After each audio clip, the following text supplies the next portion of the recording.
I saw thee once only, years ago. I must not say how many, but not many. It was a July midnight, and from out a full-orbed moon, that, like thine own soul, soaring, sought a precipitate pathway up through heaven, there fell a silvery silken veil of light, with quietude and sultriness and slumber, upon the upturned faces of 1,000 roses that grew in an enchanted garden, where no wind dared to stir, unless on tiptoe. Fell on the upturned faces of these roses that gave out, in return for the lovelight, their odorous souls in an ecstatic death. Fell on the upturned faces of these roses that smiled and died in this parterre, enchanted by thee and by the poetry of thy presence.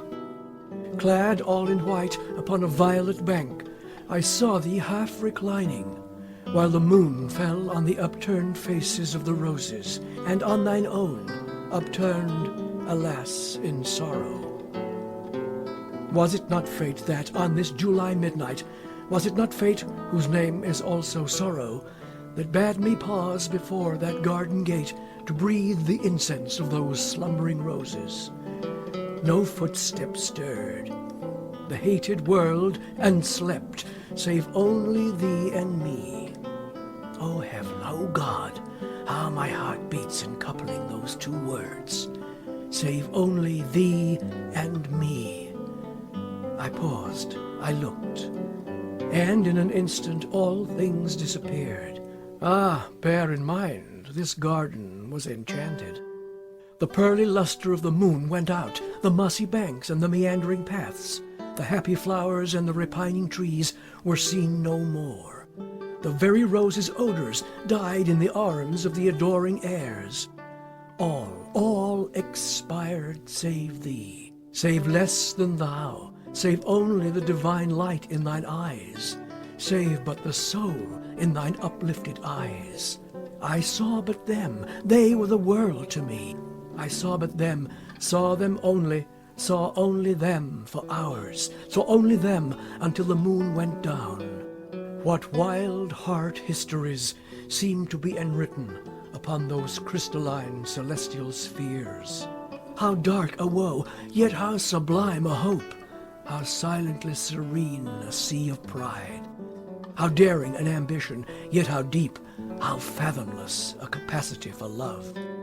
But now at length dear Diane sank from sight into a western couch of thundercloud, and thou, a ghost, amid the entombing trees, didst glide away. Only thine eyes remained. They would not go, they never yet have gone. Lighting my lonely pathway home that night, they have not left me, as my hopes have, since. They follow me, they lead me through the years. They are my ministers, yet I their slave. Their office is to illumine and enkindle, my duty to be saved by their bright light, and purified in their electric fire, and sanctified in their Elysian fire. They fill my soul with beauty, which is hope, and are far up in heaven, the stars I kneel to in the sad, silent watches of my night, while even in the meridian glare of day I see them still, two sweetly scintillant Venuses, unextinguished by the sun.